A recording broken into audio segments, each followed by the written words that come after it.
LeBron's been in the league for some time now, and one of my biggest questions is, when is he really going to retire? Is it going to be this season with the Lakers, next year with the Cavs? I don't really know, but why LeBron James won't retire is what we're going to be getting into in this video, man. If y'all like classic NBA content, hit that subscribe button, and let's get right into the video. James is in his 23rd NBA season. He's 41 years old, still putting up numbers that would be career years for almost anyone else. And if you only look at the box score and see the highlights on social media, you can convince yourself that nothing has changed. But if you watch closely, you can see it. Not collapse, not failure, but aging. The chase down block that used to feel inevitable seems like a coin flip now.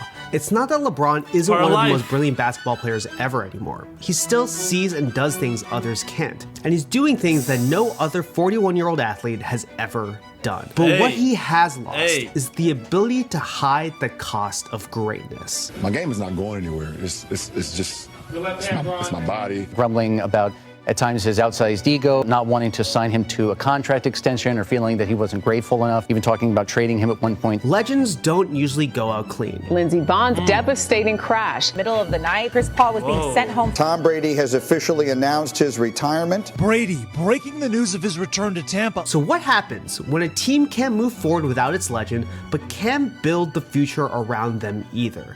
Why do the greatest athletes always stay one season too long? Why do the smartest athletes stay until the game forces them to retire? And why do we always act surprised when it happens? To understand why this moment feels so uncomfortable. Wow. Hey, man, Chris Paul just retired not too long ago, too. That was crazy to me when I heard that, bro, because I was watching Chris Paul when he was young, bro. Well, we have to go back to the beginning, because the 2003 NBA draft didn't just introduce LeBron James. It introduced a mystery. LeBron was not just a basketball prospect, but a vessel for every single what if we've ever had about the sport. How does it feel to know that if you're not eventually a Hall of Fame caliber player, it's not good enough to be good or an all-star. If you're not eventually a first-rank Hall of Famer, a lot of people will say you were a bust or overhyped. What if this kid from Cleveland could actually surpass Michael Jordan? What if this was the next greatest basketball player ever? I don't know. And what if the hype is right? I think the reason why stories like LeBron's captivate our society and culture in the way that they do is actually similar to TV shows and movies. And so let's listen to this 2007 TED Talk from J.J. Abrams, where he talks about why people got so captivated by TV shows that he helped create, like Lost. What are stories but mystery boxes? There's a fundamental question. In TV, the first act is called the teaser. It's literally the teaser. It's the big question. So you're drawn into it. Then, of course, there's another question, and it goes on and on and on. The philosophy is simple. The question is always more powerful than the answer. Star Wars fans really love JJ's The Force Awakens because it didn't explain anything yet. Who is Rey? Where does she come from? Why is Luke Skywalker hiding? What does it all lead to? And the arrival of an athlete is like the pilot of a TV show, where all of the questions are unanswered and the possibilities are endless. LeBron's early career worked the same way. We weren't watching him for what he was, we were watching him for what he might become. And as long as that question stayed open, the story stayed intoxicating. And then life actually happens. He leaves Cleveland to become a villain in Miami and starts a super team. He wins multiple championships. Starts a super team? We're really bringing this topic back up. He comes back home to Cleveland and brings a championship to his hometown after being down 3-1 to the 73-win Golden State Warriors. He goes to Los Angeles and wins a championship. No one has ever came back on a 3-1 comeback like that, bro. In 2020, he does Space Jam and becomes a media mogul and stays good enough to play an NBA game with his son, Bronny. And then the Lakers traded for Luka Doncic, the first sign they were moving past the LeBron era of the Lakers. And now, they don't just have LeBron's ending on their hands, but Luka's beginning in Los Angeles. But the problem with mystery boxes, both in sports and in TV shows and movies, is that the mystery eventually ends. The box opens, the questions get answered, the possibilities become reality. And reality is never as addictive as what we imagine could be possible in our heads. In the way that J.J. Abrams builds stories around unanswered questions, the NBA set up LeBron as a vessel for our collective imagination. He's become a Hall of Fame level player, an all-time great. We found out the answers to all of the questions we asked about LeBron at the beginning of his career. And that's why we're already obsessed with the next arrival. Maybe it's Victor Wembanyama, maybe it's the next high school phenom. Bro, I honestly do think it's either gonna be Wemby, Cade Cunningham, or Cooper Flag, yo. The next This Has Never Happened Before. Potential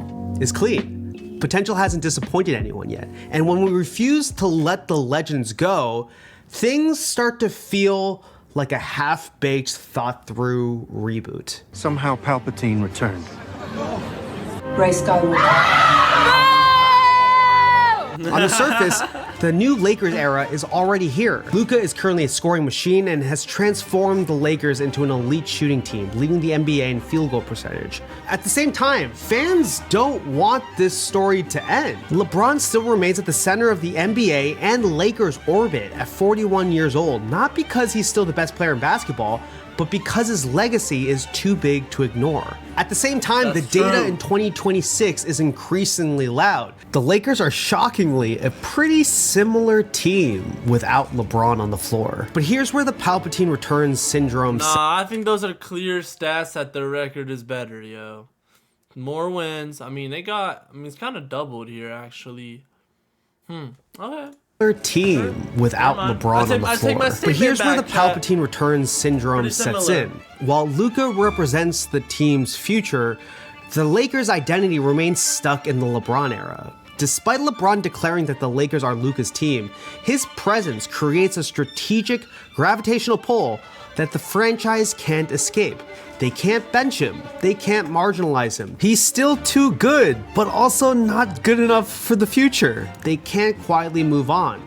They're ending an era. You can see this on the basketball floor. The other night when LeBron was attempting to become the oldest person in NBA history to get a triple-double, Austin Reeves apologized to him because I think he got that triple-double, chat. Because he didn't let him get the rebound. Nobody was mad, but it speaks to the gravitational pull of LeBron's legacy. And that's how you end up here. And LeBron isn't unique here. We've seen this with Brady, with Belichick, with stars in every other sport. And these are all questions that LeBron has thought about in the past. He's not unaware. He's not in denial about this. What helps with the gracefully bowing out is having people around you that was there from the day one, that's seen you from the beginning. They help you gracefully bow? Yeah, you can't have motherfuckers around you that don't keep it honest with you and keep it real with you. You saying you need somebody to tell you? You gotta have someone to tell you, like, yo, either accept the lesser role, or you gotta tank.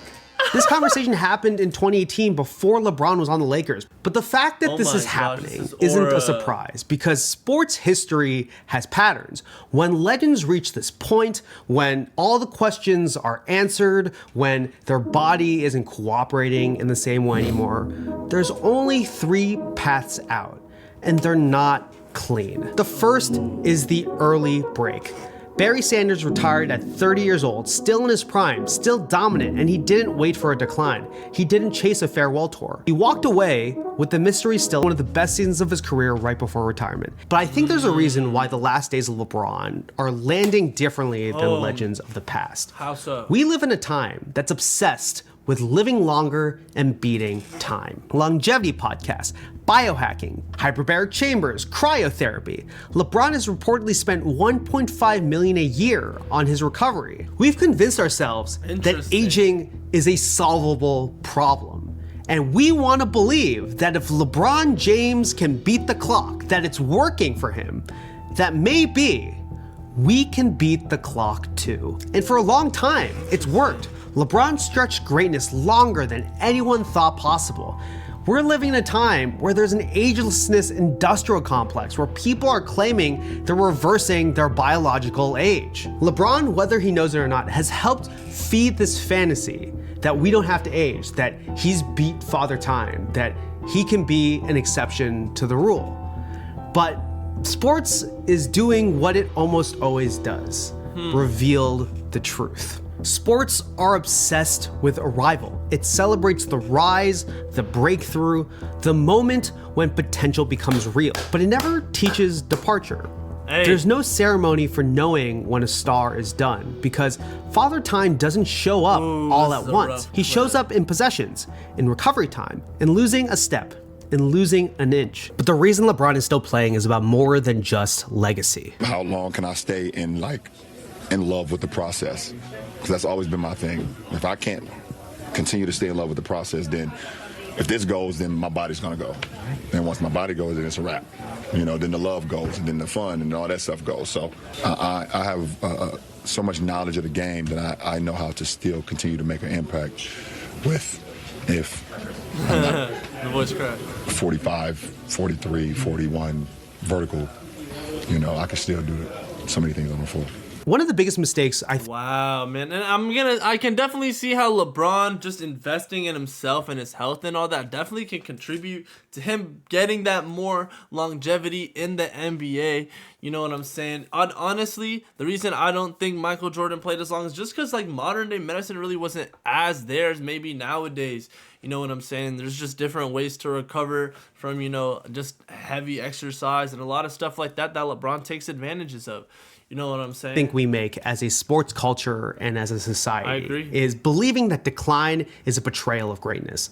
Decline is proof that greatness existed at all. Being able to decline as an athlete in public is proof that you were good enough in the first place to get worse at your sport in front of our eyes, that you're given the privilege of being able to do the most human thing that we do. Age. And the reason why we're still watching LeBron today, even though he's 41 years old, even though he's not the best basketball player in the world anymore, is because we're not expecting him to be a god. We're watching him because we want to see how a god handles becoming a man. Thank you so much for watching. Wow. Let me know what you think in the comments. Make sure to subscribe. Hey man, this was a really good video, man. Y'all gotta let me know what your thoughts are. I can definitely see, again, what I said earlier. LeBron is definitely gonna still have, I think, at least one more season in him. 2 more would be kind of crazy. I definitely think I see LeBron retiring in 2027, but LeBron retiring in 2028 and hooping for 25 years, a quarter of a century, would be wild. But hey man, only time will tell. I hope y'all have a great day. Like this video, comment down below, and subscribe. I really like this video, so hold up. I'm subscribing to his channel too, WMans. Hey, hit that subscribe button. Hey, I hope y'all have a good day. I'm gonna catch you on the next video. Yes, sir.